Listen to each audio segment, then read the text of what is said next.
দ্বিতীয় পরিচ্ছেদ, ছোট হরিদাসের দণ্ড। এই পরিচ্ছেদের তাৎপর্য বিশ্লেষণ করে শ্রীল ভক্তিবিনোদ ঠাকুর তার অমৃত প্রবাহ ভাষ্যে লিখেছেন, মহাপ্রভুর সাক্ষাৎ দর্শন, আবেশ ও আবির্ভাব যে যে স্থানে হয়েছিল তার বিবরণ বলতে গিয়ে গ্রন্থকার নকুল ব্রহ্মচারীর কথা, নৃসিংহানন্দের মহিমা ও অন্যান্য ভক্তদের কথা লিখেছেন। ভগবান আচার্য নামক জনৈক ভক্ত শ্রীচৈতন্য মহাপ্রভুর শ্রীপাদপদ্মের প্রতি গভীরভাবে অনুরক্ত ছিলেন, কিন্তু তা সত্ত্বেও শ্রীল স্বরূপ দামোদর গোস্বামী তাকে তার ভাই গোপাল ভট্টাচার্যের মুখে মায়াবাদ ভাষ্য শুনতে নিষেধ করলেন। তারপর ছোট্ট হরিদাস ভগবান আচার্যের আজ্ঞা অনুসারে মাধবী দেবীর কাছ থেকে চাল ভিক্ষা করতে যান এবং বৈরাগীর প্রকৃতি সম্ভাষণ দোষে শ্রী চৈতন্য মহাপ্রভু তাকে দ্বার প্রবেশ নিষেধ করে বর্জন করেন এবং বৈষ্ণবদের অনুরোধ সত্ত্বেও তাকে পুনরায় গ্রহণ করেন না। 2 বছর পর ছোট হরিদাস প্রয়াগ ত্রিবেণীতে দেহত্যাগ করে অপ্রাকৃত দেহে মহাপ্রভুকে গান শোনান। গৌড়ীয় বৈষ্ণবগণ এসে এই সংবাদ বললে স্বরূপ দামোদর প্রমুখ ভক্তরা সেই সম্বন্ধে অবগত হন। শ্লোক 1, অনুবাদ। আমি শ্রী গুরুদেবের পাদপদ্মে এবং পরম্পরা ধারায় গুরুবর্গ, সমস্ত বৈষ্ণব, রূপ গোস্বামী, সনাতন গোস্বামী, সগণ রঘুনাথ দাস গোস্বামী ও শ্রীজীব গোস্বামী, অদ্বৈত প্রভু, নিত্যানন্দ প্রভু এবং পরিজনসহ শ্রীকৃষ্ণ চৈতন্য মহাপ্রভু, শ্রীবাস ঠাকুর প্রমুখ ভক্তবৃন্দ সহিত ললিতা বিশাখাদি যুক্ত শ্রী রাধাকৃষ্ণকে বন্দনা করি। শ্লোক 2, জয় জয় শ্রীচৈতন্য জয় নিত্যানন্দ, জয়াদ্বৈত চন্দ্র জয় গৌর ভক্তবৃন্দ। 2, শ্লোকার্থ।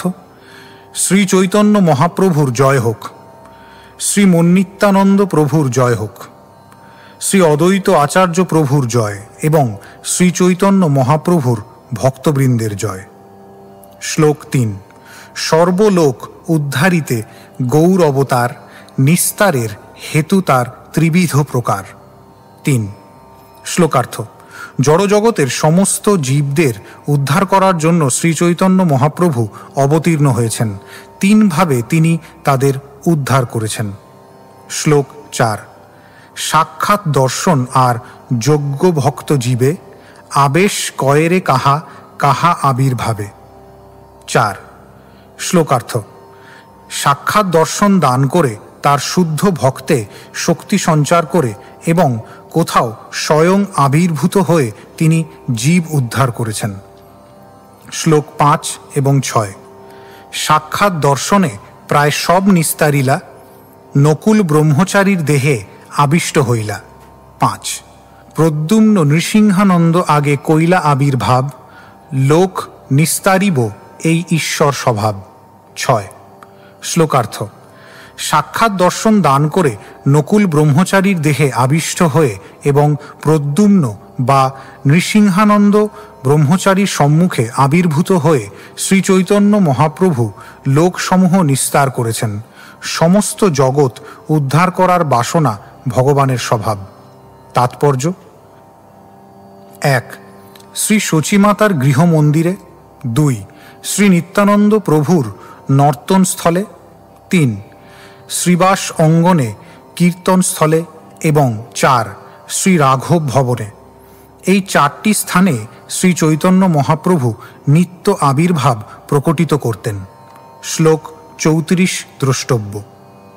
শ্লোক 7, সাক্ষাৎ দর্শনে সব জগৎ তারিলা, একবার যে দেখিলা সে কৃতার্থ হইলা। 7, শ্লোকার্থ। সাক্ষাৎ দর্শন দান করে শ্রীচৈতন্য মহাপ্রভু জগৎ উদ্ধার করলেন।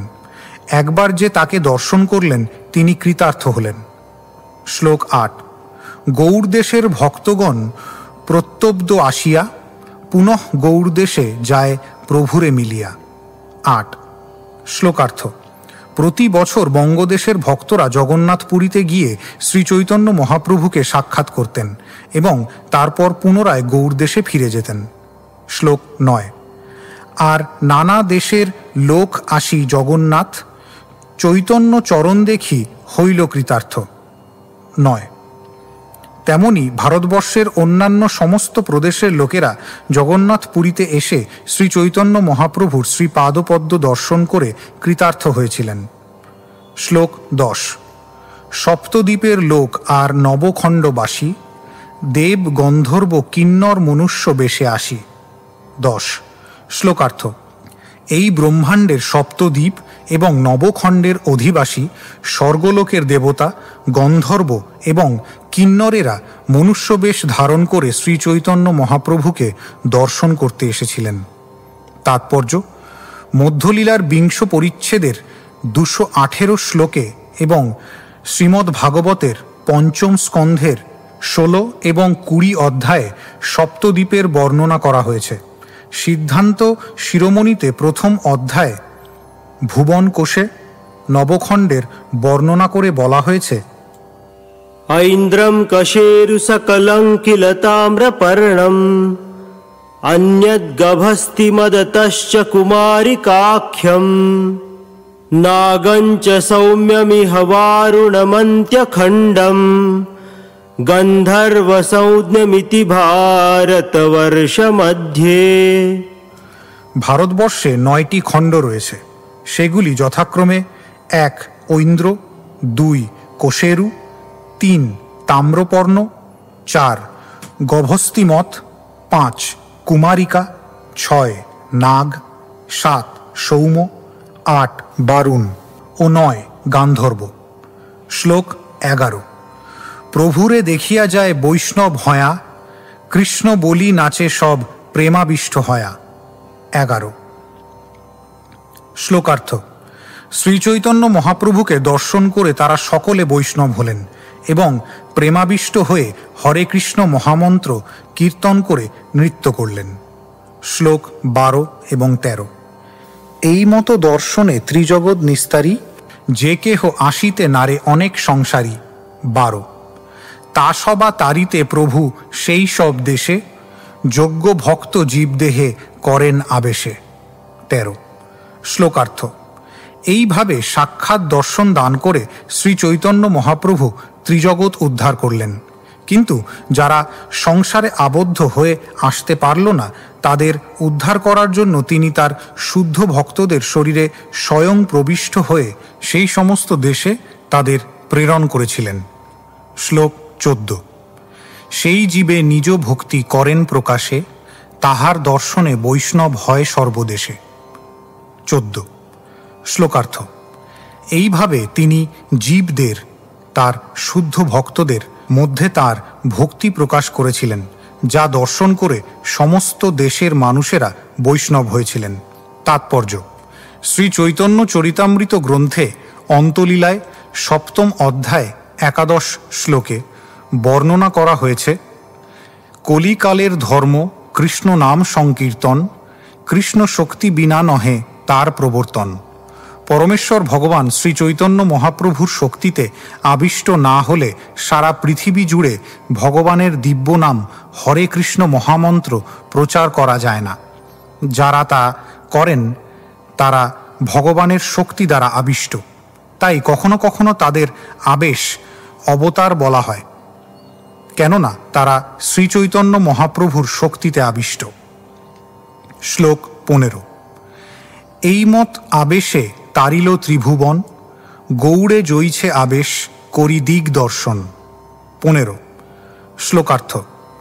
এইভাবে শ্রীচৈতন্য মহাপ্রভু তার ভক্তদের তার শক্তিতে আবিষ্ট করে ত্রিভুবন উদ্ধার করেছিলেন। বঙ্গদেশে কিভাবে তিনি জীবদের তার শক্তিতে আবিষ্ট করেছিলেন তা আমি সংক্ষেপে বর্ণনা করব।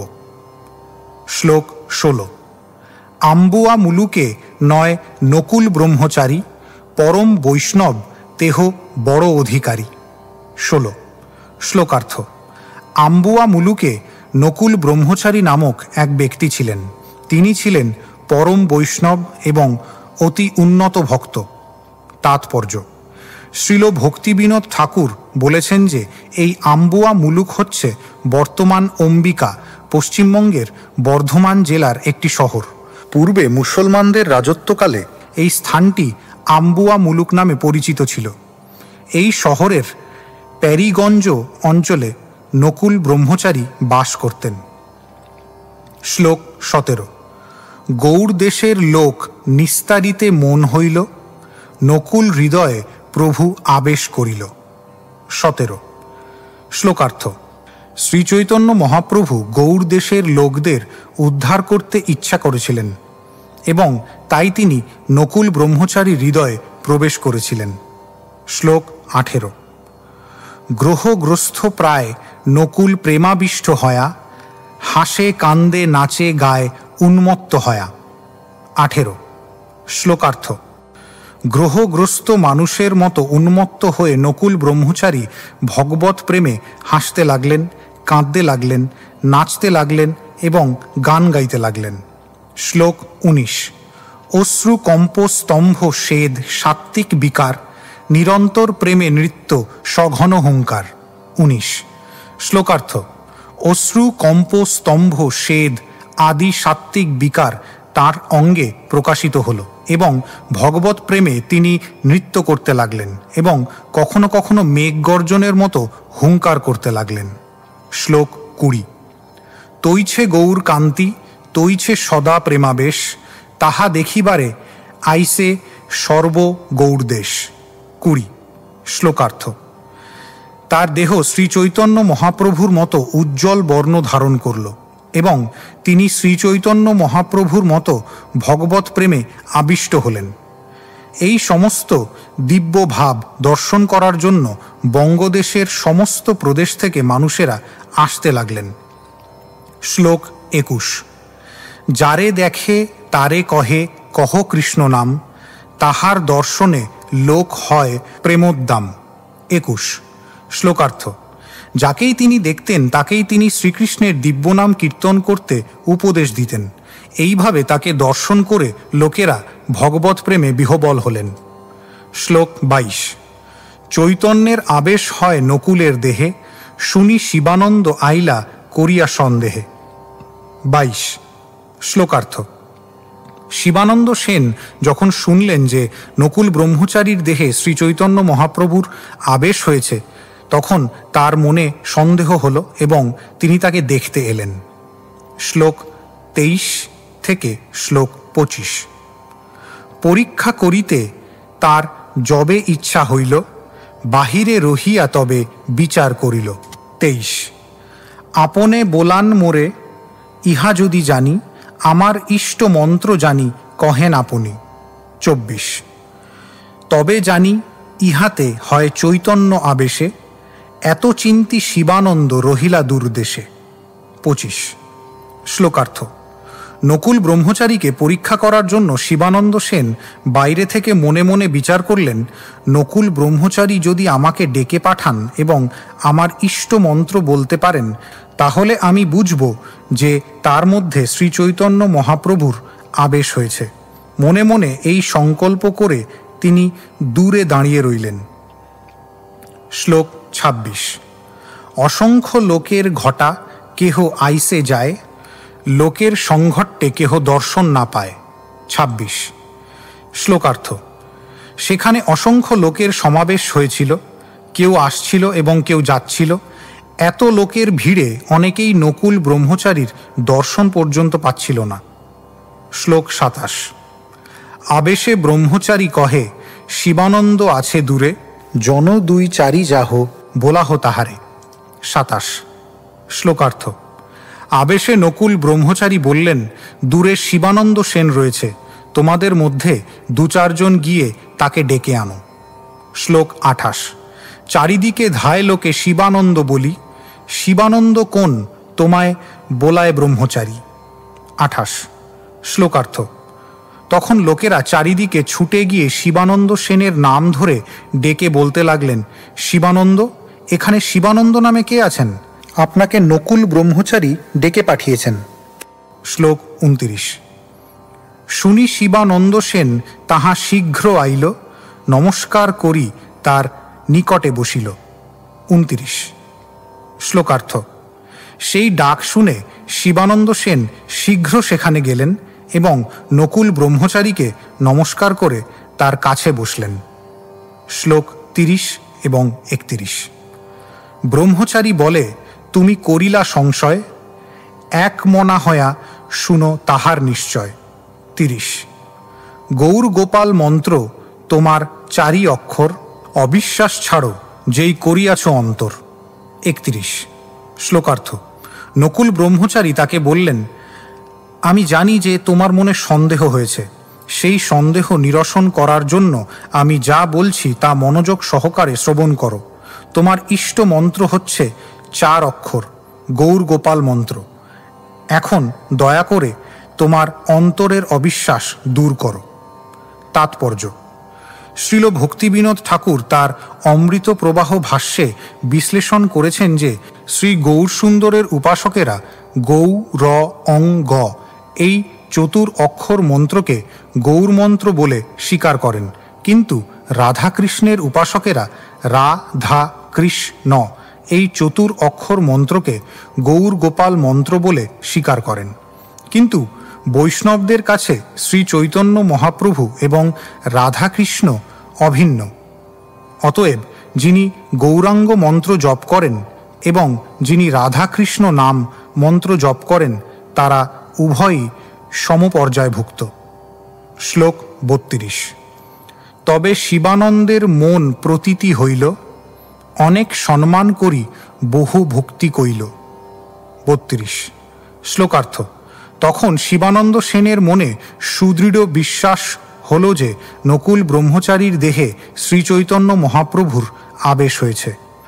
তখন তিনি গভীর শ্রদ্ধা সহকারে তাকে বহু ভক্তি করলেন। শ্লোক 33। এই মতো মহাপ্রভুর অচিন্ত প্রভাব, এবে শুনো প্রভুর জয়ীছে হয় আবির্ভাব। 33। শ্লোকার্থ। এমনই শ্রীচৈতন্য মহাপ্রভুর অচিন্ত প্রভাব। এখন শোনো কিভাবে মহাপ্রভুর আবির্ভাব হয়। শ্লোক 34 এবং 35। শচীর মন্দিরে আর নিত্যানন্দ নর্তনে, শ্রীবাস কীর্তনে আর রাঘব ভবনে। 34। এই 4 ঠাই প্রভুর সদা আবির্ভাব, প্রেমাকষ্ট হয় প্রভুর সহজ স্বভাব। 35। শ্লোকার্থ। শচীমাতার গৃহে নিত্যানন্দ প্রভুর নৃত্যে, শ্রীবাস ঠাকুরের কীর্তনে এবং রাঘব পণ্ডিতের ভবনে এই 4টি স্থানে শ্রীচৈতন্য মহাপ্রভুর সর্বদা আবির্ভাব হয়। তার ভক্তের প্রেমে তিনি সহজেই আকৃষ্ট হন, এইটিই তার স্বভাব। শ্লোক 36। নৃসিংহানন্দের আগে আবির্ভূত হয়া, ভোজন করিলা তাহা শুনো মন দিয়া। 36। শ্লোকার্থ। নৃসিংহানন্দের সম্মুখে আবির্ভূত হয়ে শ্রীচৈতন্য মহাপ্রভু কিভাবে ভোজন করেছিলেন তা মন দিয়ে শ্রবণ করো। শ্লোক 37। শিবানন্দের ভাগিনা শ্রীকান্ত সেন নাম, প্রভুর কৃপাতে তেহ বড় ভাগ্যবান। 37। শ্লোকার্থ। শ্রীকান্ত সেন নামে শিবানন্দ সেনের এক ভাগিনেও ছিল, যিনি শ্রীচৈতন্য মহাপ্রভুর কৃপা লাভ করে মহাভাগ্যবান হয়েছিলেন। শ্লোক 38। 1 বৎসর তেহ প্রথম একেশ্বর, প্রভু দেখিবারে আইলা উৎকণ্ঠা অন্তর। 38। শ্লোকার্থ। 1 বছর তিনি একা উৎকণ্ঠিত অন্তরে জগন্নাথ পুরীতে শ্রীচৈতন্য মহাপ্রভুকে দর্শন করতে এলেন। শ্লোক 39। মহাপ্রভু তারে দেখি বড় কৃপা কইলা, মাস 2 তেহ প্রভুর নিকটে রহিলা। 39। শ্লোকার্থ। তাকে দেখে মহাপ্রভু তাকে অনেক কৃপা করলেন এবং তিনি প্রায় 2 মাস জগন্নাথ পুরীতে শ্রী চৈতন্য মহাপ্রভুর কাছে রইলেন। শ্লোক 40 এবং 41। তবে প্রভু তারে আজ্ঞা কইলা গৌড়ে যাইতে, ভক্তগণে নিষেধিহ এথাকে আসিতে। 40।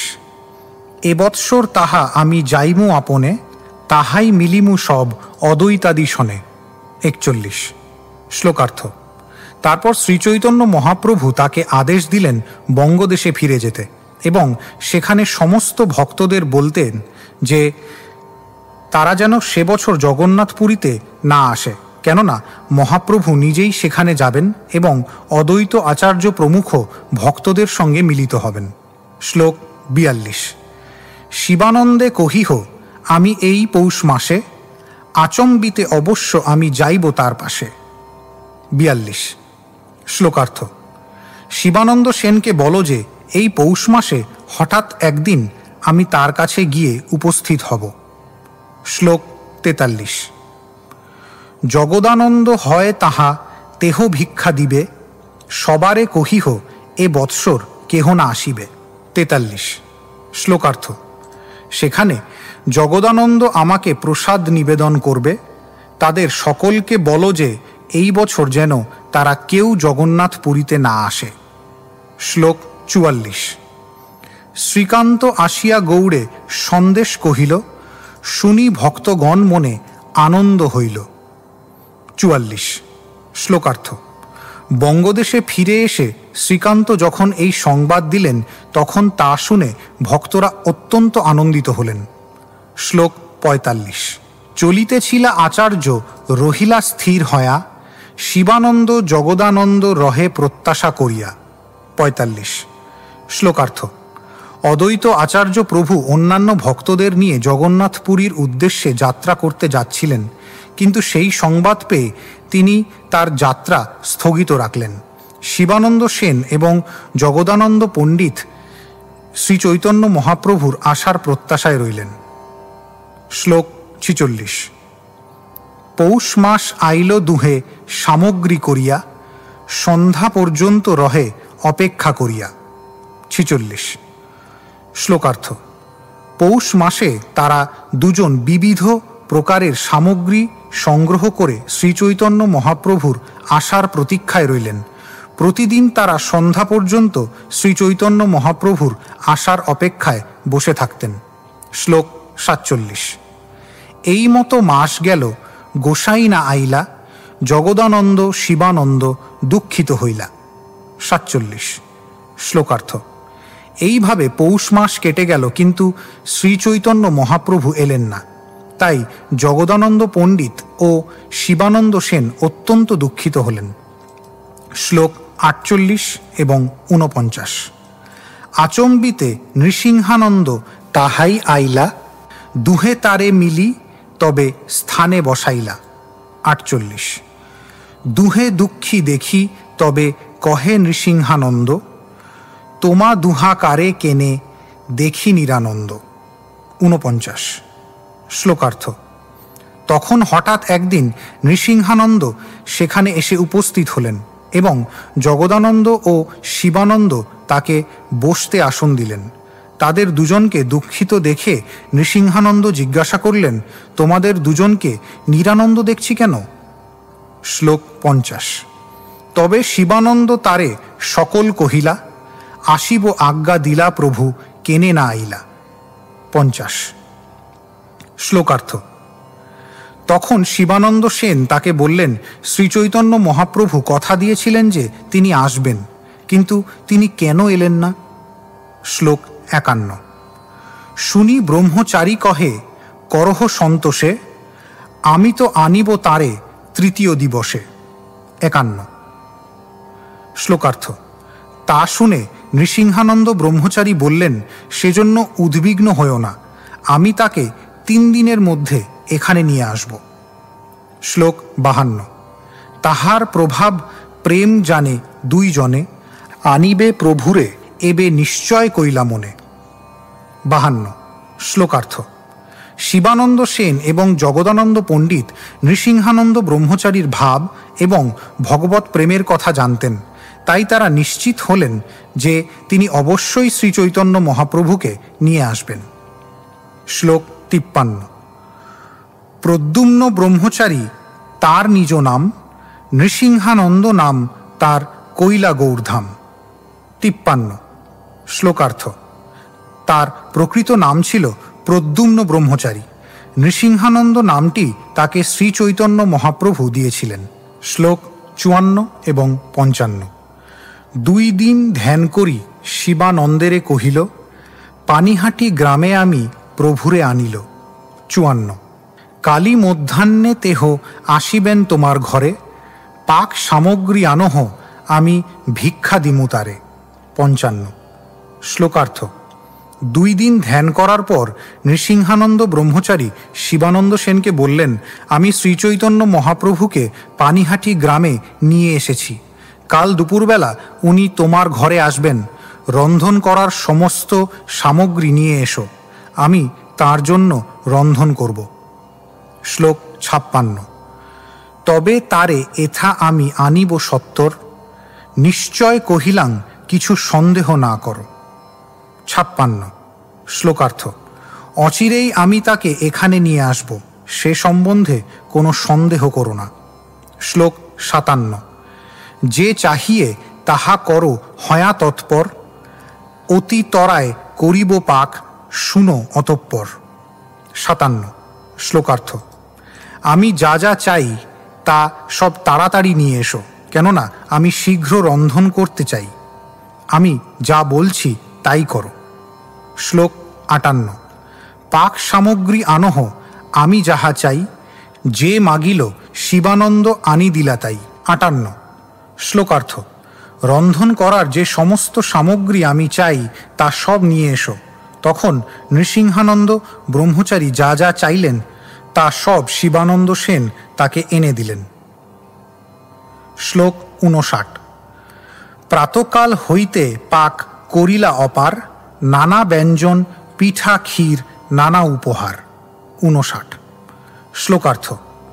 সকাল থেকেই নৃসিংহানন্দ ব্রহ্মচারী রন্ধন করতে শুরু করলেন এবং তিনি নানা ব্যঞ্জন, পিঠা, ক্ষীর ইত্যাদি নানা প্রকার উপাদেয় খাদ্য রন্ধন করলেন। শ্লোক 60 এবং 61।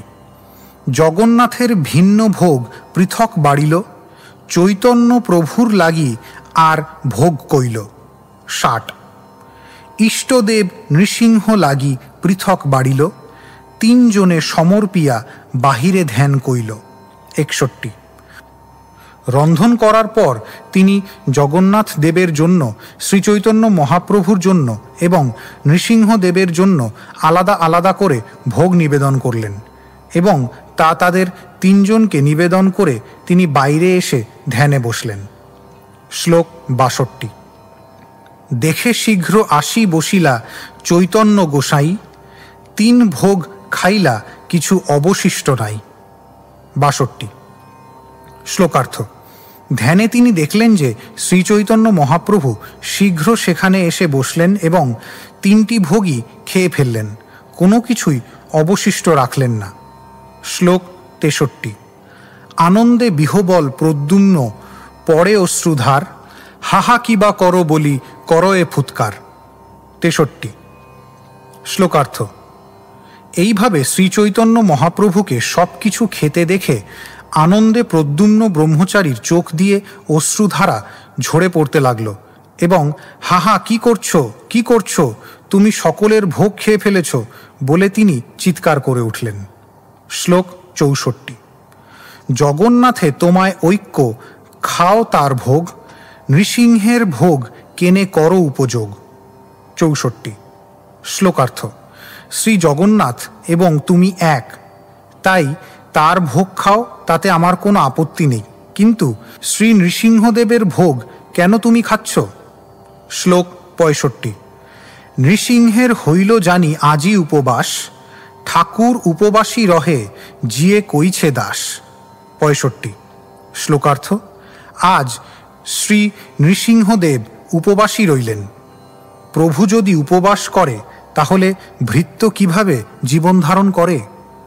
শ্লোক 66। ভোজন দেখি যদ্যপি তার হৃদয়ে উল্লাস, নৃসিংহ লক্ষ্য করি বাহ্যে কিছু করে দুঃখাভাস। 66। শ্লোকার্থ। শ্রীচৈতন্য মহাপ্রভুকে ভোজন করতে দেখে যদিও নৃসিংহানন্দের হৃদয়ে পরম উল্লাস হয়েছিল, তবুও নৃসিংহদেবকে লক্ষ্য করে তিনি বাইরে দুঃখ প্রকাশ করলেন। শ্লোক 67। স্বয়ং ভগবান কৃষ্ণ চৈতন্য গোসাই, জগন্নাথ নৃসিংহ সহ কিছু ভেদ নাই। 67। শ্লোকার্থ। শ্রীচৈতন্য মহাপ্রভু স্বয়ং ভগবান, তাই শ্রী জগন্নাথ দেব এবং শ্রী নৃসিংহদেবের সঙ্গে তার কোনো ভেদ নেই। শ্লোক 68। ইহা জানিবারে প্রদ্যুম্নের গূঢ় হইল মন, তাহা দেখাইলা প্রভু করিয়া ভোজন। 68। শ্লোকার্থ। সেই তত্ত্ব হৃদয়ঙ্গম করার জন্য প্রদ্যুম্ন ব্রহ্মচারী অত্যন্ত আগ্রহী ছিলেন, তাই শ্রীচৈতন্য মহাপ্রভু শ্রী জগন্নাথ দেব এবং শ্রী নৃসিংহদেবের ভোগ ভোজন করে তাকে বুঝিয়ে দিলেন। শ্লোক 69। ভোজন করিয়া প্রভু গেলা পানিহাটি, সন্তোষ পাইলা দেখি ব্যঞ্জন পরিপাটি। 69। শ্লোকার্থ। ভোজন করে শ্রী চৈতন্য মহাপ্রভু পানিহাটিতে গেলেন।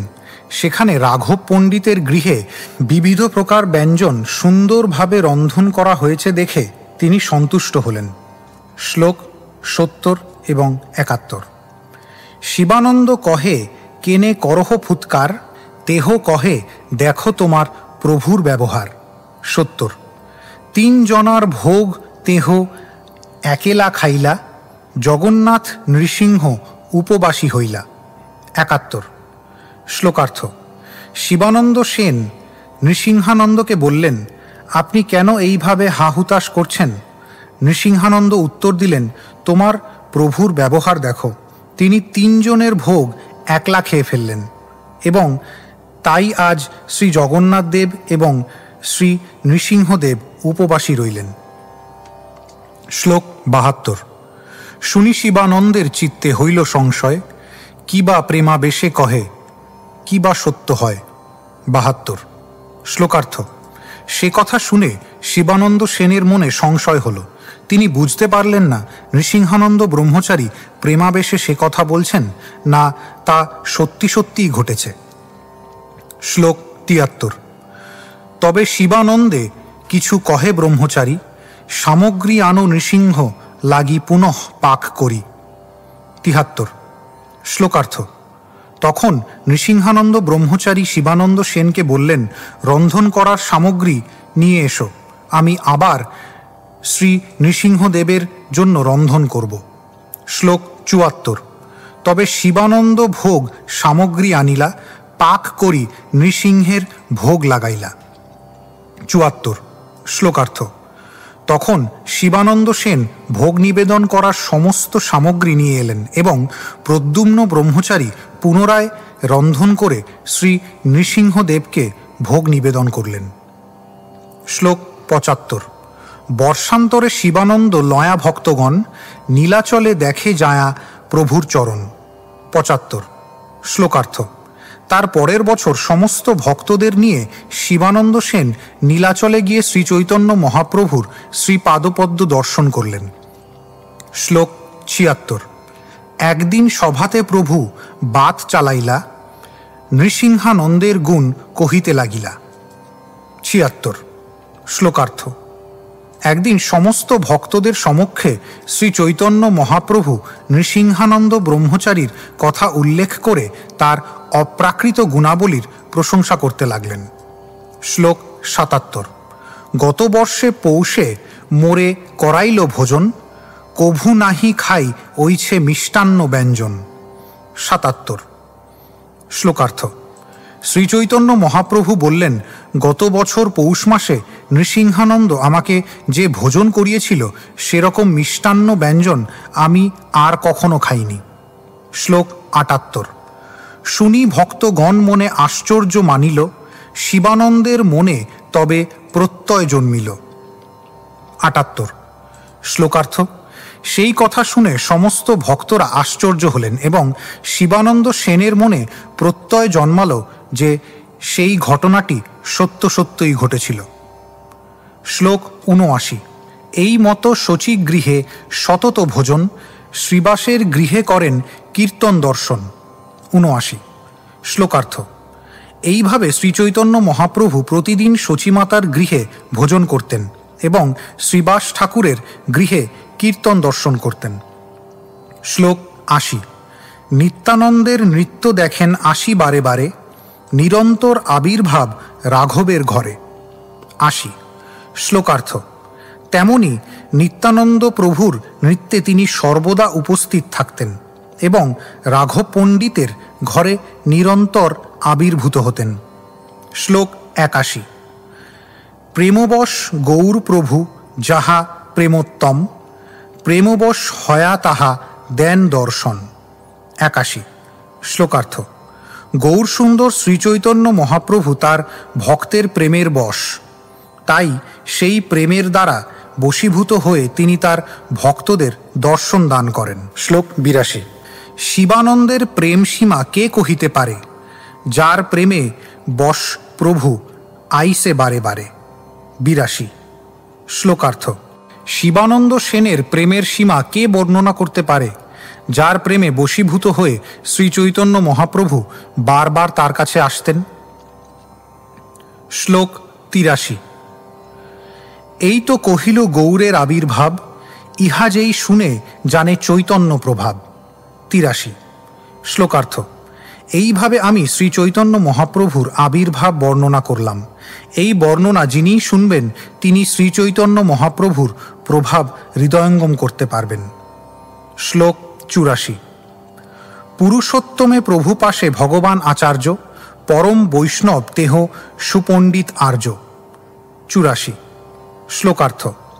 পুরুষোত্তম ক্ষেত্রে শ্রীচৈতন্য মহাপ্রভুর সন্নিধানে ভগবান আচার্য নামক এক ব্যক্তি বাস করতেন, যিনি ছিলেন পরম বৈষ্ণব, মহাপণ্ডিত এবং মহৎ ভদ্র সম্পন্ন। তাৎপর্য: ভগবান আচার্যের বর্ণনা আদি লীলার ১০ম পরিচ্ছেদের ১৩৬ শ্লোকে বর্ণিত হয়েছে। শ্লোক ৮৫। সখ্য ভাবাক্রান্ত চিত্ত গোপ অবতার, স্বরূপ গোসাই সহ সখ্য ব্যবহার। ৮৫। শ্লোকার্থ। তিনি সখ্যভাবে ভগবানের প্রতি প্রেম পরায়ণ ছিলেন। তিনি ছিলেন গোলক বৃন্দাবনের এক গোপ বালকের অবতার এবং সেই সূত্রে স্বরূপ দামোদর গোস্বামীর সঙ্গে তার গভীর সখ্য ছিল। শ্লোক ৮৬। একান্তভাবে আশ্রিয়াছেন চৈতন্য চরণ, মধ্যে মধ্যে প্রভুর তেহ করেন নিমন্ত্রণ। ৮৬। শ্লোকার্থ। তিনি ঐকান্তিকভাবে শ্রীচৈতন্য মহাপ্রভুর শ্রীপাদপদ্মের আশ্রয় গ্রহণ করেছিলেন এবং মাঝে মাঝে তিনি শ্রীচৈতন্য মহাপ্রভুকে তার গৃহে নিমন্ত্রণ করতেন। শ্লোক ৮৭। ঘরে ভাত করি করেন বিবিধ ব্যঞ্জন, একলে গোসাই লয়া করান ভোজন। ৮৭। শ্লোকার্থ। তিনি তার গৃহে বিবিধ প্রকার অন্ন ব্যঞ্জন রান্না করতেন এবং শ্রীচৈতন্য মহাপ্রভুকে একলা বসিয়ে ভোজন করাতেন। তাৎপর্য: সাধারণত যারা শ্রীচৈতন্য মহাপ্রভুকে প্রসাদ গ্রহণ করতে নিমন্ত্রণ করতেন তারা তাকে জগন্নাথ দেবের প্রসাদ নিবেদন করতেন, কিন্তু ভগবান আচার্য তাকে জগন্নাথ দেবের প্রসাদ নিবেদন করার পরিবর্তে নিজে গৃহে তার জন্য রন্ধন করতেন। উড়িষ্যায় জগন্নাথ দেবকে নিবেদিত প্রসাদকে বলা হয় প্রসাদী এবং জগন্নাথ দেবকে যা নিবেদন করা হয়নি তাকে বলা হয় আমানি বা ঘর ভাত, অর্থাৎ ঘরে রান্না করা ভাত। শ্লোক ৮৮। তার পিতা বিষয়ী বড় শতানন্দ খান, বিষয় বিমুখ আচার্য বৈরাগ্য প্রধান। ৮৮। শ্লোকার্থ। ভগবান আচার্যের পিতা, যার নাম ছিল শতানন্দ খান, অতি উচ্চপদস্থ রাজপুরুষ, কিন্তু ভগবান আচার্য ছিলেন বিষয়ের প্রতি উদাসীন। তিনি ছিলেন প্রকৃতই বৈরাগী। শ্লোক ৮৯। গোপাল ভট্টাচার্য নাম তার ছোট ভাই, কাশীতে বেদান্ত পড়ি গেলা তার ঠাই। ৮৯। শ্লোকার্থ। গোপাল ভট্টাচার্য নামক ভগবান আচার্যের ছোট ভাই কাশীতে বেদান্ত অধ্যয়ন করার পর তার গৃহে যান। তাৎপর্য: তখনকার দিনে এবং এখনও শঙ্করাচার্যের শারীরিক ভাষ্য নামক ভাষ্যের মাধ্যমে বেদান্ত দর্শন পাঠ করা হয়। অতএব এখানে বোঝা যাচ্ছে যে ভগবান আচার্যের ছোট ভাই গোপাল ভট্টাচার্য নির্বিশেষ মায়াবদ দর্শন সমন্বিত শারীরিক ভাষ্য অনুসারে বেদান্ত অধ্যয়ন করেছিলেন। শ্লোক ৯০। আচার্য তাহারে প্রভু পদে মিলাইলা, অন্তর্যামী প্রভু চিত্তে সুখ না পাইলা। 90। শ্লোকার্থ। ভগবান আচার্য তার ভাইকে শ্রী চৈতন্য মহাপ্রভুর কাছে নিয়ে যান, কিন্তু শ্রী চৈতন্য মহাপ্রভু গোপাল ভট্টাচার্যকে মায়াবাদী জেনে তার সঙ্গে সাক্ষাৎ করে অন্তরে সুখ পেলেন না। শ্লোক 91। আচার্য সম্বন্ধে বাহ্যে করে প্রীত্যাভাস, কৃষ্ণ ভক্তি বিনা প্রভুর না হয় উল্লাস। 91। শ্লোকার্থ। যে ব্যক্তি শুদ্ধ কৃষ্ণ ভক্তি পরায়ণ নন, তার সঙ্গে সাক্ষাৎ করে শ্রী চৈতন্য মহাপ্রভু সুখ পান না। তাই গোপাল ভট্টাচার্য মায়াবাদী পণ্ডিত ছিলেন বলে তার সঙ্গে সাক্ষাৎ করে শ্রী চৈতন্য মহাপ্রভু অন্তরে উল্লসিত হলেন না। কিন্তু তবুও গোপাল ভট্টাচার্য ভগবান আচার্যের সঙ্গে সম্পর্কিত বলে শ্রী চৈতন্য মহাপ্রভু বাহ্যিকভাবে আনন্দিত হবার অভিনয় করলেন। শ্লোক 92 থেকে 94। স্বরূপ গোসাইরে আচার্য কহে আর দিনে, বেদান্ত পড়িয়া গোপাল আইস আছে এখানে। 92। সবে মেলি আইসো শুনি ভাষ্য ইহার স্থানে, প্রেম ক্রোধ করি স্বরূপ বলয় বচনে। 93।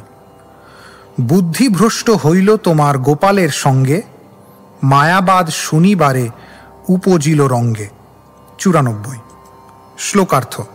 একদিন স্বরূপ দামোদর গোস্বামীকে ভগবান আচার্য বললেন, তোমার ছোট ভাই গোপাল বেদান্ত দর্শন অধ্যয়ন করে এখানে এসেছে, তার ভাষ্য শোনার জন্য একদিন তোমরা সকলে এসো।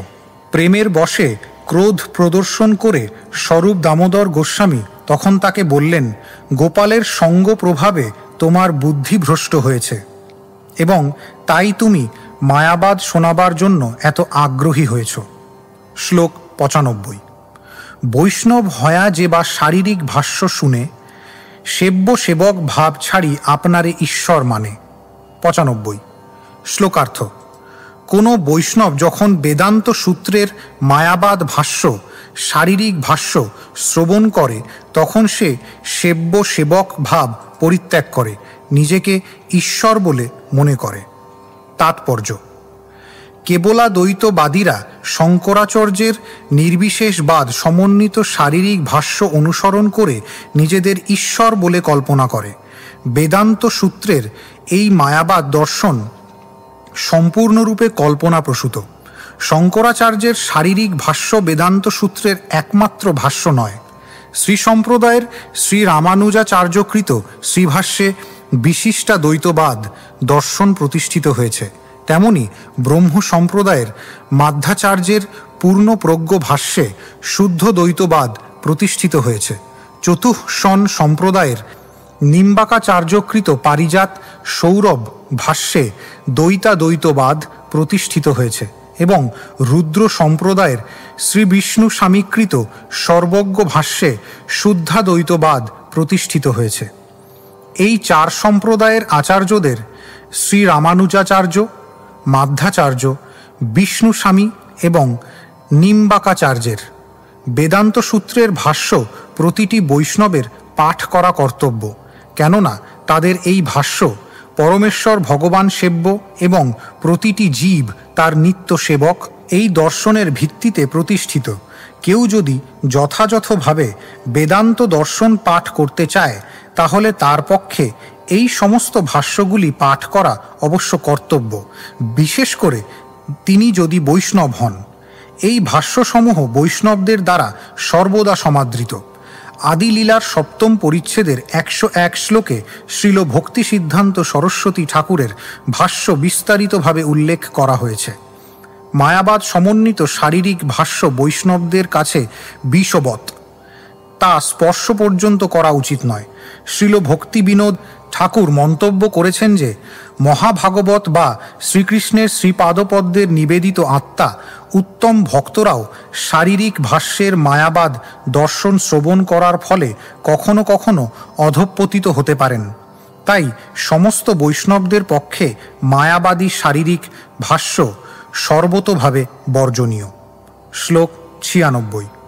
মহাভাগবত যেই কৃষ্ণ প্রাণধন যার, মায়াবাদ শ্রবণে চিত্ত অবশ্য ফিরে তার। 96 শ্লোকার্থ। মায়াবাদ দর্শন এমনই বিভ্রান্তিজনক যে তা শ্রবণ করার ফলে কৃষ্ণগত প্রাণ মহাভাগবত পর্যন্ত কৃষ্ণ বিমুখ হয়ে পড়ে। শ্লোক 97। আচার্য কহে আমা সবার কৃষ্ণনিষ্ঠ চিত্তে, আমা সবার মন ভাষ্য নারে ফিরাইতে। 97 শ্লোকার্থ। স্বরূপ দামোদর গোস্বামীর প্রতিবাদ সত্ত্বেও ভগবান আচার্য বললেন, আমাদের সকলের চিত্ত শ্রীকৃষ্ণের শ্রীপাদপদ্মে ঐকান্তিকভাবে আসক্ত, তাই শারীরিক ভাষ্য আমাদের মন পরিবর্তন করতে পারবে না। শ্লোক 98। স্বরূপ কহে তথাপি মায়াবাদ শ্রবণে, চিত ব্রহ্ম মায়া মিথ্যা এই মাত্র শুনে। 98 শ্লোকার্থ। স্বরূপ দামোদর গোস্বামী উত্তর দিলেন, তবুও মায়াবাদ দর্শন শ্রবণ করার ফলে মনে হয় যে ব্রহ্ম সত্য এবং জগৎ মিথ্যা, কিন্তু তার ফলে কোনো পারমার্থিক জ্ঞান লাভ হয় না। শ্লোক 99। জীবাজ্ঞান কল্পিত ঈশ্বরে সকলই অজ্ঞান, যাহার শ্রবণে ভক্তের ফাটে মন প্রাণ। 99 শ্লোকার্থ।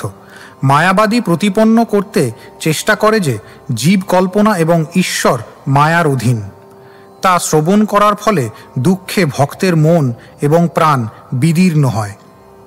তাৎপর্য: শ্রীল স্বরূপ দামোদর গোস্বামী ভগবান আচার্যকে বোঝাতে চেষ্টা করেছিলেন যে শ্রীকৃষ্ণের সেবায় ঐকান্তিকভাবে অনুরক্ত ভক্ত মায়াবাদ ভাষ্য শ্রবণ করার ফলে বিচলিত না হলেও সেই ভাষ্য এমনই ভগবৎ বিরোধী যে তা শ্রবণ করার ফলে ভক্তের হৃদয় গভীরভাবে ব্যথিত হয়।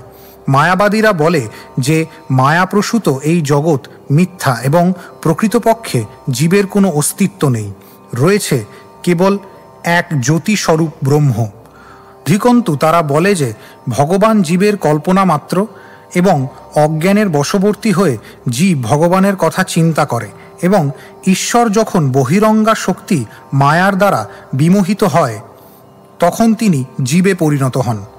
ভগবৎ বিদ্বেষী অসুরদের এই সমস্ত অপপ্রচার শুনলে ভক্তের হৃদয় গভীরভাবে ব্যথিত হয়, যেন তার মন প্রাণ ফেটে যায়। শ্লোক 100।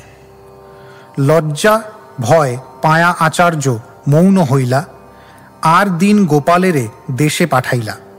100 শ্লোকার্থ। স্বরূপ দামোদর গোস্বামীর মুখে সেই কথা শুনে ভগবান আচার্য অত্যন্ত লজ্জিত এবং ভীত হয়ে মৌন হলেন। তার পরের দিন তিনি গোপাল ভট্টাচার্যকে দেশে পাঠিয়ে দিলেন। শ্লোক 101। একদিন আচার্য প্রভুরে কইলা নিমন্ত্রণ, ঘরে ভাত করি করে বিবিধ ব্যঞ্জন। 101 শ্লোকার্থ।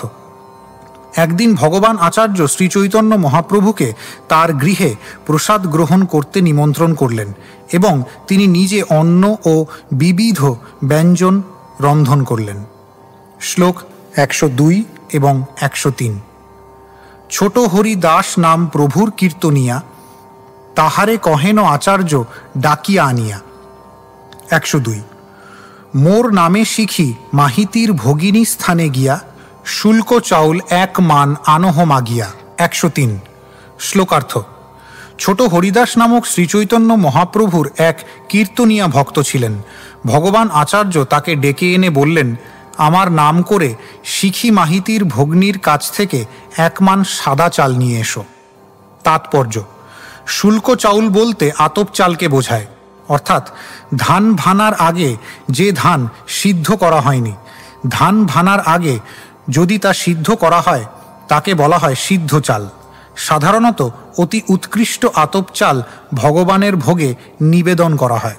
তাই ভগবান আচার্য শ্রীচৈতন্য মহাপ্রভুর কীর্তন গোষ্ঠীর কীর্তনিয়া ছোট হরিদাসকে শিখি মাহিতির ভগ্নীর কাছ থেকে এই চাল চেয়ে আনতে পাঠিয়েছিলেন।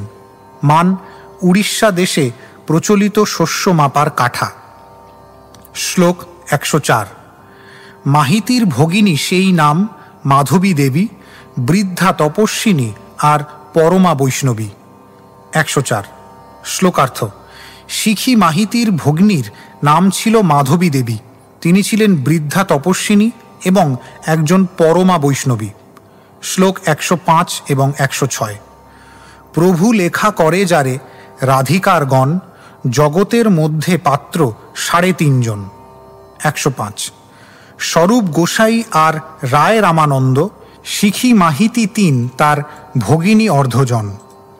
106। শ্লোকার্থ।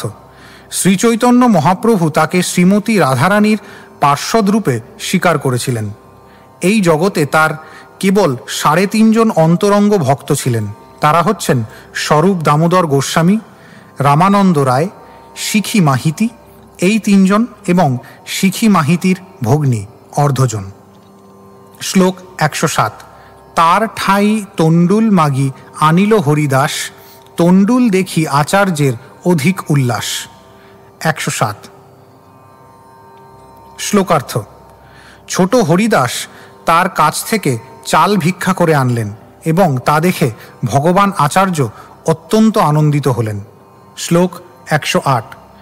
স্নেহে রান্ধিল প্রভুর প্রিয় যে ব্যঞ্জন, দেউল প্রসাদ আদা চাকি লেম্বু সলবন। 108। শ্লোকার্থ। গভীর স্নেহে ভগবান আচার্য শ্রী চৈতন্য মহাপ্রভুর প্রিয় যে সমস্ত ব্যঞ্জন তা রান্না করলেন এবং সেই সঙ্গে শ্রী জগন্নাথ দেবের প্রসাদ এবং আদার চাকি, লবণ মিশ্রিত লেবু আদি হজমের সহায়ক বস্তু সংগ্রহ করলেন। শ্লোক 109 এবং 110। মধ্যাহ্নে আসিয়া প্রভু ভোজনে বসিলা, শাল্যন্ন দেখি প্রভু আচার্যে পুছিলা। 109। উত্তম অন্ন এত তণ্ডুল কাহাতে পাইলা, আচার্য কহে মাধবী পাশ মাগিয়া আনিলা। 110। শ্লোকার্থ। মধ্যাহ্নে শ্রী চৈতন্য মহাপ্রভু ভগবান আচার্যের গৃহে এসে ভোজনে বসলেন এবং শালি ধানের অন্ন দেখে তার প্রশংসা করে তিনি ভগবান আচার্যকে জিজ্ঞাসা করলেন যে এত উত্তম অন্ন কোথা থেকে সংগ্রহ করেছেন। ভগবান আচার্য তখন বললেন যে মাধবী দেবীর কাছ থেকে সেই চাল ভিক্ষা করে আনা হয়েছে। শ্লোক 111। প্রভু কহে কোন যাই মাগিয়া আনিল, ছোট হরিদাসের নাম আচার্য কহিল। 111। শ্লোকার্থ। শ্রীচৈতন্য মহাপ্রভু তখন জিজ্ঞাসা করলেন যে কে গিয়ে সেই চাল ভিক্ষা করে নিয়ে এসেছে। তখন ভগবান আচার্য ছোট হরিদাসের নাম উল্লেখ করলেন। শ্লোক 112 এবং 113।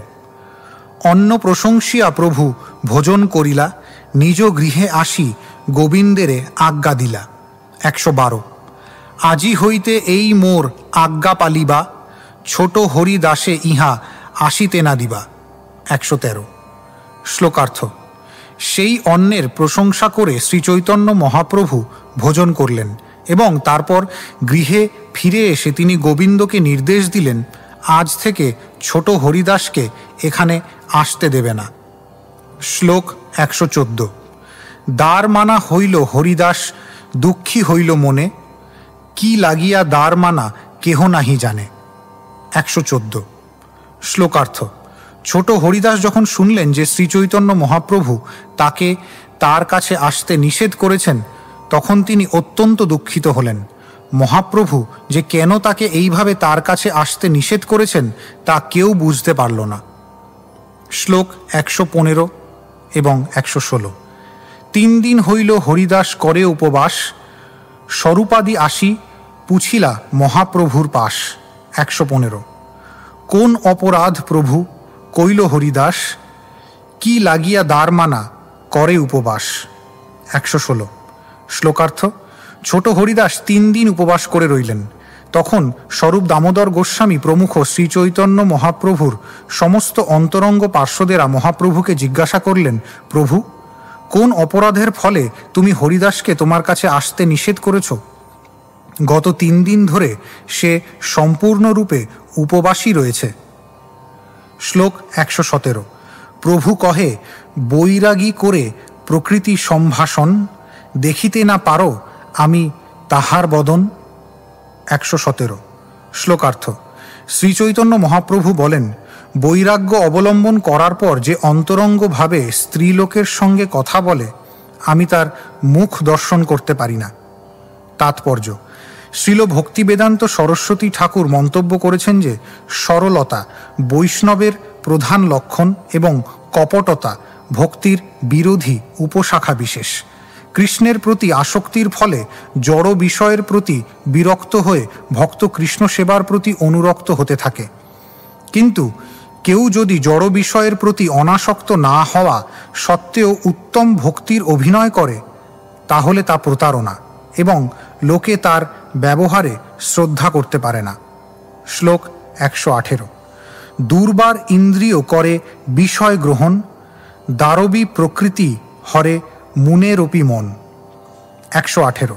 শ্লোকার্থ। ইন্দ্রিয়গুলি এমনই প্রবলভাবে ইন্দ্রিয়ের বিষয়ের প্রতি আসক্ত যে কাষ্ঠ নির্মিত স্ত্রী মূর্তি পর্যন্ত মুনিদের চিত্তহরণ করে।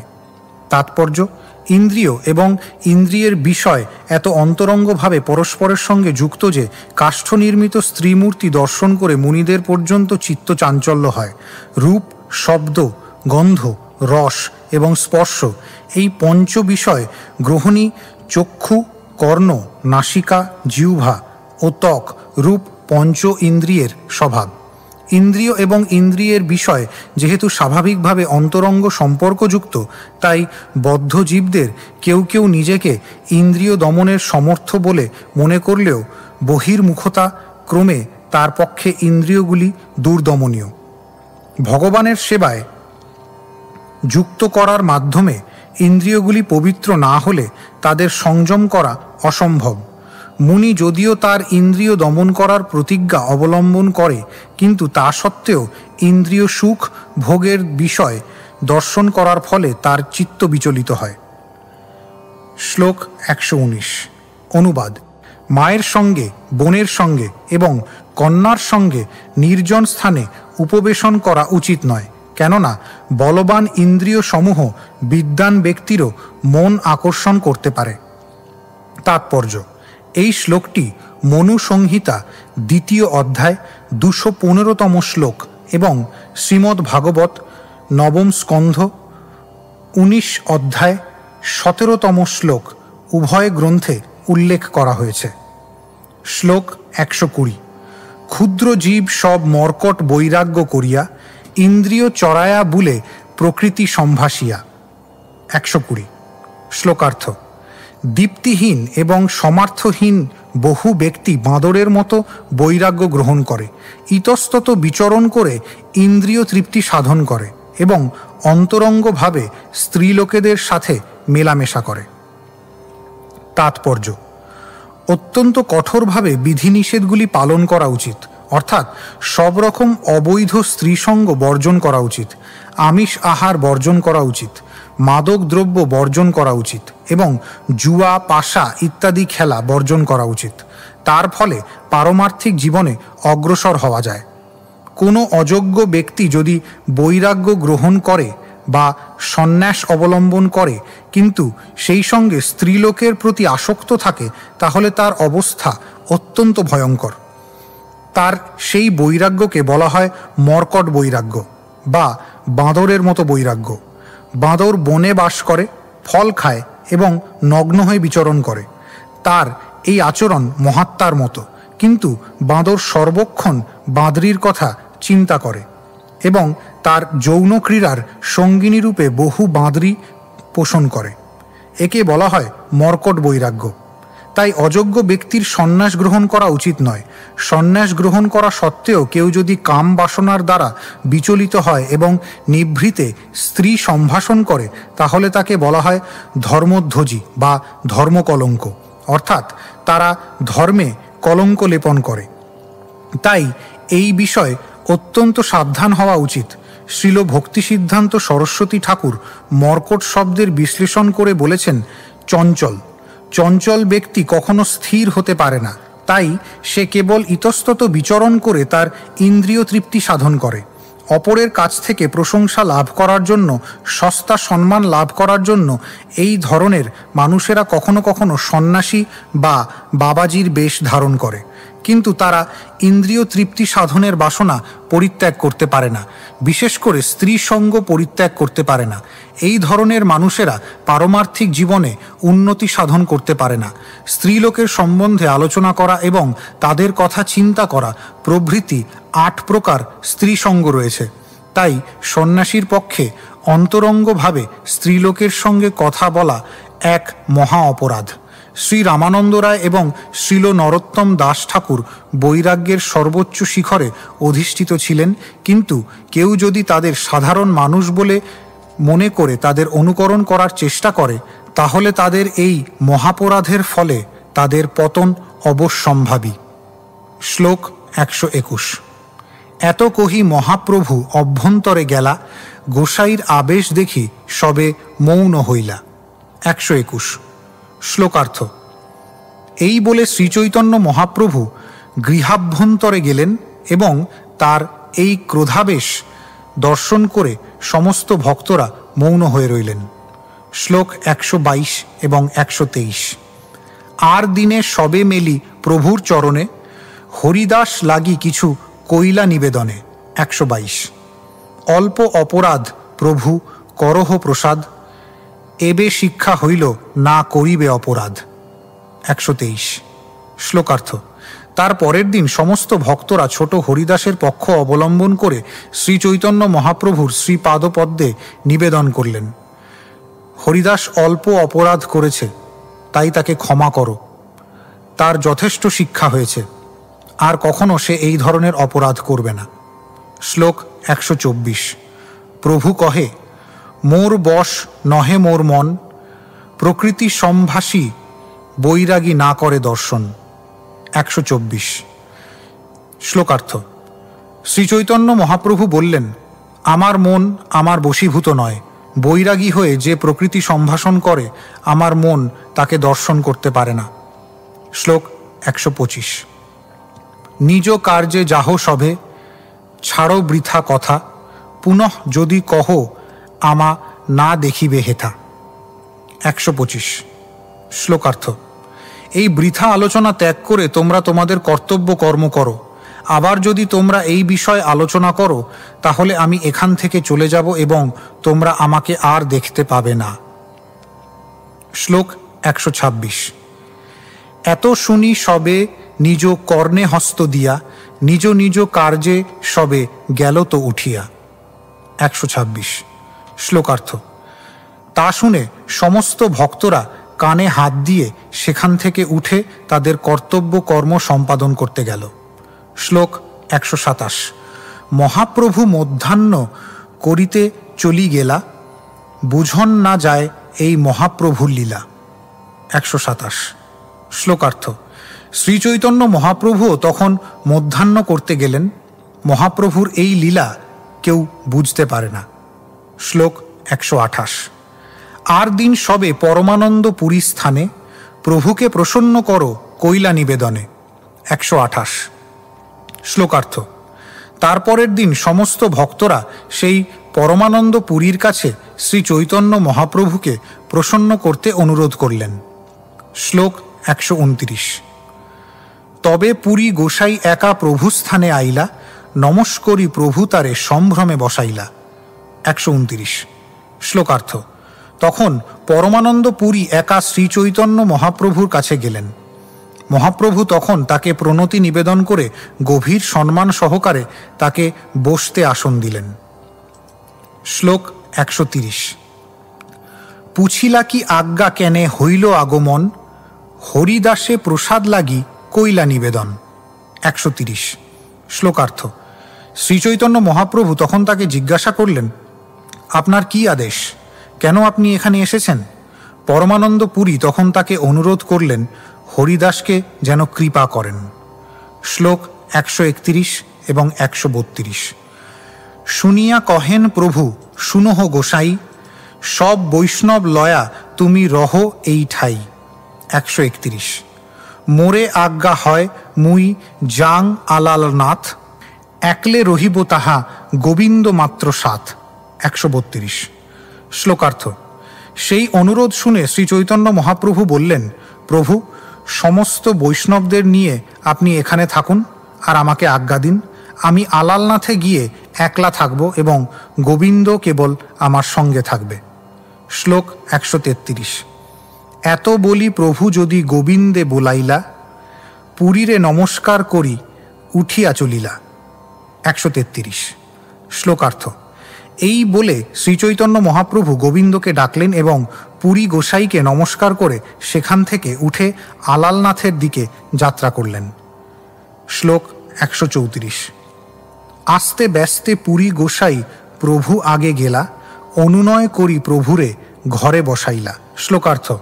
পরমানন্দ পুরী তখন দ্রুত শ্রীচৈতন্য মহাপ্রভুর সামনে গিয়ে তাকে বহু অনুনয় বিনয় করে ঘরে বসালেন।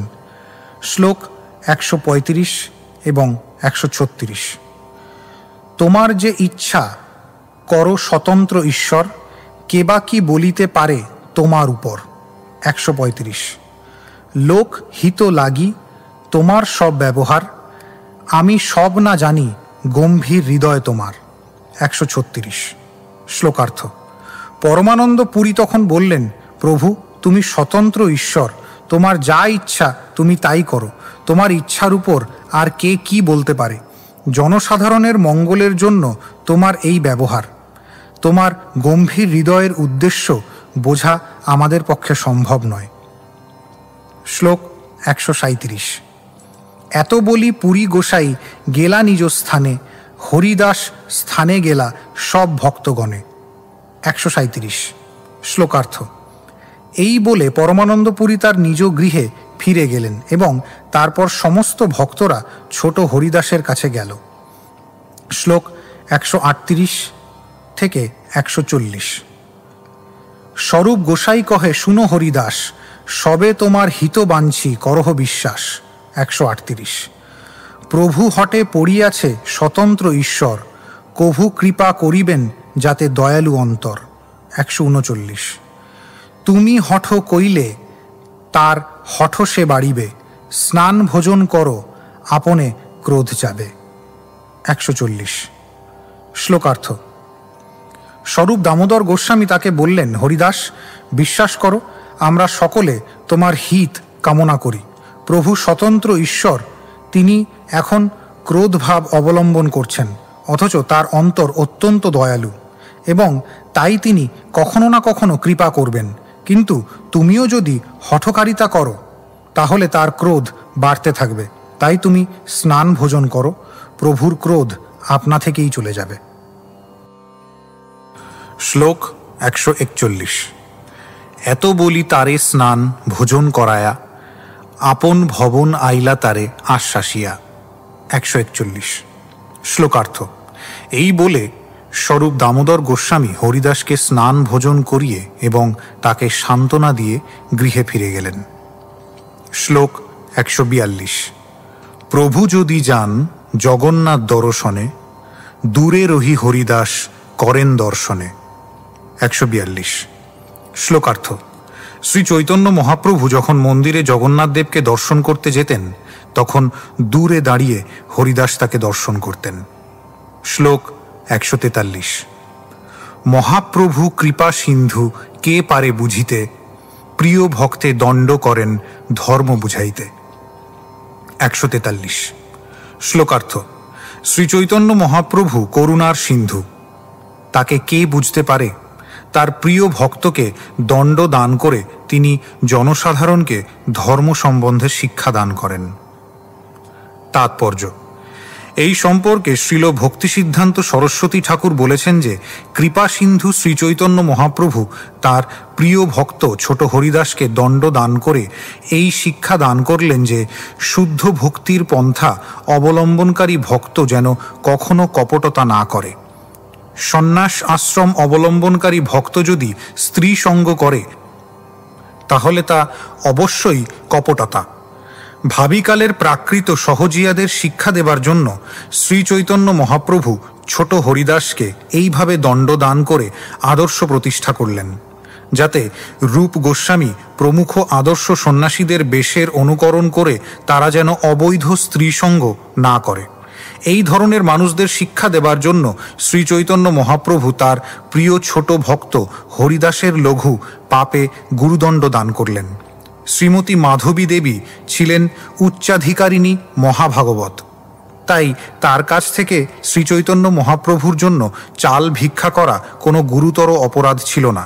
কিন্তু তবুও ওই প্রকার উদাহরণ বা আদর্শের অনুকরণ করে ভবিষ্যতে যাতে কেউ অবৈধ আচরণ না করে, তাই শ্রীচৈতন্য মহাপ্রভু এইভাবে এই কঠোর শিক্ষাদান করলেন যে সন্ন্যাস আশ্রম অবলম্বন করার পর কেউ যেন অন্তরঙ্গভাবে স্ত্রী লোকের সঙ্গে মেলামেশা না করে।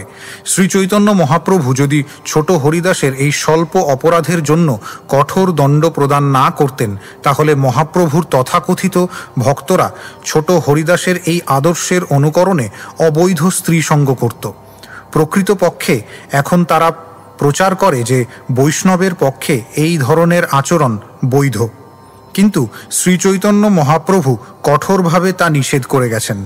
তাই জগৎগুরু শ্রীচৈতন্য মহাপ্রভু এইভাবে ছোট হরিদাসকে দণ্ডদান করার মাধ্যমে জনসাধারণকে শিক্ষা দিলেন যে বৈষ্ণব দর্শনে কোনো প্রকার অবৈধ যৌন সম্পর্ক কখনোই অনুমোদন করা হয় না। ছোট হরিদাসকে দণ্ড দান করার মাধ্যমে তিনি সেই শিক্ষা দিয়ে গেছেন। শ্রী গৌরসুন্দর অসামান্য দয়ার সাগর হওয়া সত্ত্বেও কলিযুগের দুর্বলতা বুঝে এইভাবে সঙ্গত্যাগ রূপ সুকঠোর দণ্ড বিধান করে দয়ায় পরম পরাকাষ্ঠা প্রদর্শন করলেন। শ্লোক 144।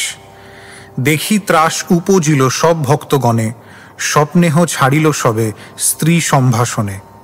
144। শ্লোকার্থ। এই দৃষ্টান্ত দর্শন করে সমস্ত ভক্তদের হৃদয়ে ত্রাসের উদয় হল এবং তারা স্বপ্নে পর্যন্ত স্ত্রী সম্ভাষণ বর্জন করলেন। তাৎপর্য: স্ত্রী সম্ভাষণ সম্পর্কে শ্রীল ভক্তি সিদ্ধান্ত সরস্বতী ঠাকুর বলেছেন যে ভোক্তা বা পুরুষ অভিমানে স্বীয় ইন্দ্রিয় ভোগ্যা জ্ঞানে স্ত্রীলোকের সঙ্গে আলাপ সর্বতোভাবে বর্জনীয়। মহান নীতিবিদ চাণক্য পণ্ডিত বলেছেন, মাতৃবৎ পরোদ্দারেষু। সন্ন্যাস আশ্রম অবলম্বী ভগবত ভক্তই কেবল নয়, সকলেরই পক্ষে স্ত্রীলোকেদের সঙ্গে মেলামেশা বর্জন করা উচিত। অপরের স্ত্রীকে মাতৃবৎ শ্রদ্ধা করা উচিত। শ্লোক 145। এই মতে হরিদাসের 1 বৎসর গেল, তবু মহাপ্রভুর মনে প্রসাদ নহিল। 145। শ্লোকার্থ। এইভাবে ছোট হরিদাস 1 বৎসর কাল অতিবাহিত করলেন, কিন্তু তবুও শ্রীচৈতন্য মহাপ্রভুর মনে তার প্রতি কৃপার উদয় হল না। শ্লোক 146। রাত্রি অবশেষে প্রভুরে দণ্ডবৎ হয়া, প্রয়াগেতে গেল কারেহ কিছু না বলিয়া। 146। শ্লোকার্থ। তারপর একদিন রাত্রে ছোট হরিদাস শ্রী চৈতন্য মহাপ্রভুকে প্রণতি নিবেদন করে কাউকে কিছু না বলে প্রয়াগ অভিমুখে যাত্রা করলেন। শ্লোক 147। প্রভুপদ প্রাপ্তি লাগি সংকল্প করিল, ত্রিবেণী প্রবেশ করি প্রাণ ছাড়িল। 147। শ্লোকার্থ। শ্রীচৈতন্য মহাপ্রভুর শ্রীপাদপদ্মের আশ্রয় লাভ করার সংকল্প করে ছোট হরিদাস প্রয়াগে গঙ্গা, যমুনা এবং সরস্বতীর সঙ্গমস্থলে ত্রিবেণীর গভীর জলে প্রবেশ করে প্রাণ ত্যাগ করলেন। শ্লোক 148। সেই ক্ষণে দিব্য দেহে প্রভুস্থানে আইলা, প্রভু কৃপা পায়া অন্তর্ধানেই রহিলা। 148। শ্লোকার্থ। এইভাবে দেহত্যাগ করা মাত্রই তিনি দিব্য দেহ প্রাপ্ত হয়ে শ্রীচৈতন্য মহাপ্রভুর কাছে গেলেন এবং তাঁর কৃপা লাভ করলেন, কিন্তু তিনি অন্তর্ধানেই রইলেন। শ্লোক 149। গন্ধর্ব দেহে গান করেন অন্তর্ধানে, রাত্রে প্রভুরে শুনায় গীত অন্যে নাহি জানে। 149। শ্লোকার্থ। গন্ধর্ব রূপ চিন্ময় দেহ প্রাপ্ত হয়ে ছোট হরিদাস সকলের দৃষ্টির অগোচরে রাত্রে শ্রীচৈতন্য মহাপ্রভুকে গান শোনাতেন। শ্রীচৈতন্য মহাপ্রভু ছাড়া অন্য আর কেউ সে কথা জানতেন না। শ্লোক 150। একদিন মহাপ্রভু পুছিলা ভক্তগণে, হরিদাস কাহা তারে আনহ এখানে। 150। শ্লোকার্থ। একদিন শ্রীচৈতন্য মহাপ্রভু ভক্তদের জিজ্ঞাসা করলেন, হরিদাস কোথায়? তাকে এখানে নিয়ে এসো। শ্লোক 151। সব কহে হরিদাস বর্ষপূর্ণ দিনে, রাত্রে উঠি কাহা গেলা কেহ নাহি জানে। 151। শ্লোকার্থ। সমস্ত ভক্তরা তখন বললেন, 1 বছর পূর্ণ হবার পর একদিন রাত্রে হরিদাস যে কোথায় চলে গেল তা কেউ জানে না। শ্লোক 152। শুনি মহাপ্রভু ঈষৎ হাসিয়া রহিলা, সব ভক্তগণ মনে বিস্ময় হইলা। 152। শ্লোকার্থ। সে কথা শুনে শ্রীচৈতন্য মহাপ্রভু ঈষৎ হাসলেন এবং সমস্ত ভক্তরা তা দেখে অত্যন্ত বিস্মিত হলেন। শ্লোক 153 এবং 154। একদিন জগদানন্দ স্বরূপ গোবিন্দ কাশীশ্বর শঙ্কর দামোদর মুকুন্দ। 153। সমুদ্র স্নানে গেলা সবে শুনে কথ দূরে, হরিদাস গায়েন যেন ডাকি কণ্ঠসুরে। 154। শ্লোকার্থ। একদিন জগদানন্দ স্বরূপ গোবিন্দ কাশীশ্বর শঙ্কর দামোদর এবং মুকুন্দ সমুদ্রে স্নান করতে গিয়ে হরিদাসের গান শুনতে পেলেন। তাদের মনে হলো যেন বহুদূর থেকে হরিদাস তাদের ডাকলেন। শ্লোক 155 এবং 156। মনুষ্য না দেখে মধুর গীত মাত্র শুনে, গোবিন্দাদি সবে মিলি কইল অনুমানে। 155। বিষাদি খায়া হরিদাস আত্মঘাত কইল, সেই পাপে জানি ব্রহ্মরাক্ষস হইল। 156। শ্লোকার্থ। তারা কাউকে দেখতে পেলেন না, কেবল মধুর সঙ্গীত শুনতে পেলেন। তখন গোবিন্দ আদি সকলে অনুমান করলেন যে হরিদাস নিশ্চয়ই বিষ খেয়ে আত্মহত্যা করেছে এবং সেই পাপের ফলে এখন সে ব্রহ্মরাক্ষস হয়েছে। শ্লোক 157। আকার না দেখি মাত্র শুনি তার গান, স্বরূপ কহেন এই মিথ্যা অনুমান। 157। শ্লোকার্থ। তারা বলেন, আমরা তাকে দেখতে পাচ্ছি না, কেবল তার গান শুনতে পাচ্ছি, তাই সে নিশ্চয়ই ব্রহ্মরাক্ষস হয়েছে। স্বরূপ দামোদর তখন তার প্রতিবাদ করে বললেন, তোমাদের এই অনুমান মিথ্যা।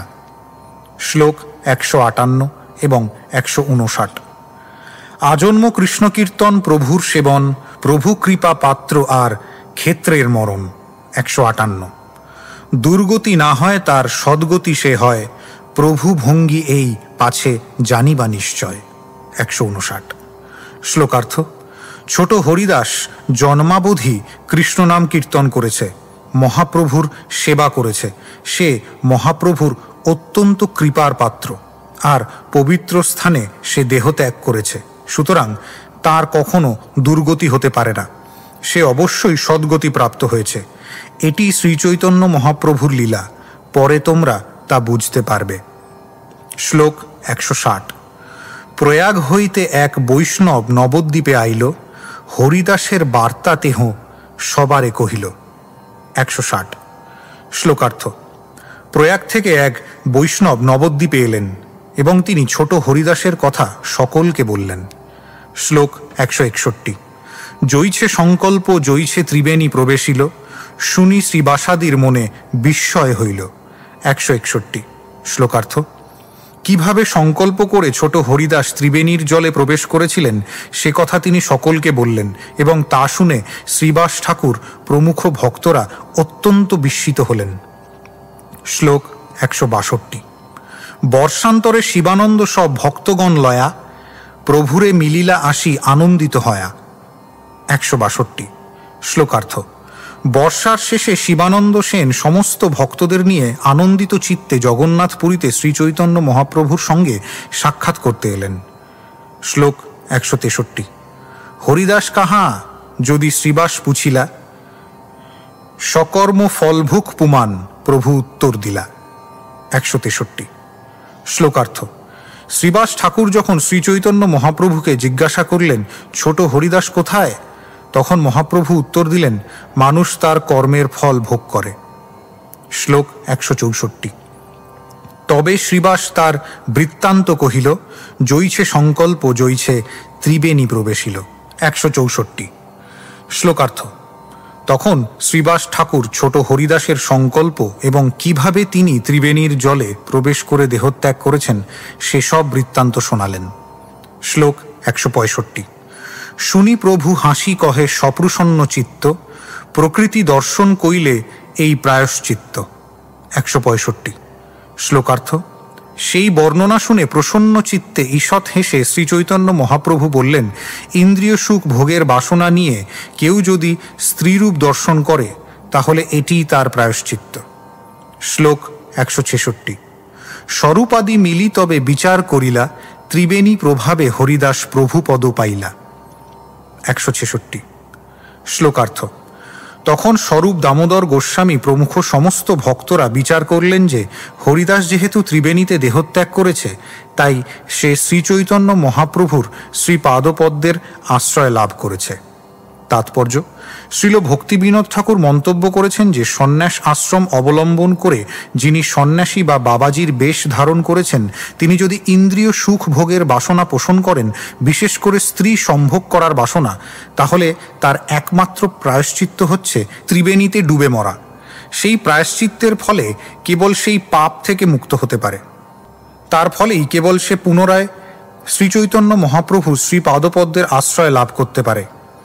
এই প্রায়শ্চিত্ত ব্যতীত শ্রীচৈতন্য মহাপ্রভুর কৃপা লাভ করা অত্যন্ত কঠিন। শ্লোক 167।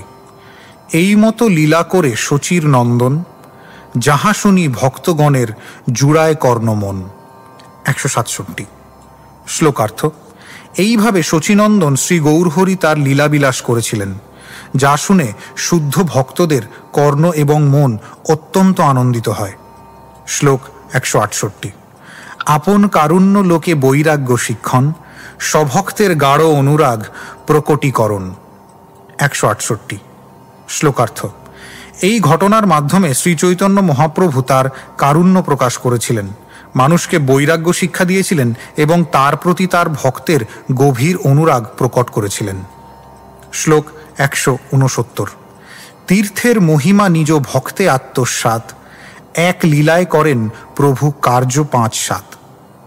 169। শ্লোকার্থ। এই লীলার মাধ্যমে তিনি তীর্থের মহিমা প্রদর্শন করেছিলেন এবং তার ভক্তকে তিনি কিভাবে আত্মসাৎ করেন তা প্রদর্শন করেছিলেন। এইভাবে ভগবান তার এক একটি লীলার মাধ্যমে 5-7টি কার্য সম্পাদন করেন। শ্লোক 170। মধুর চৈতন্য লীলা সমুদ্র গম্ভীর, লোকে নাহি বুঝে বুঝে যেই ভক্ত ধীর। 170।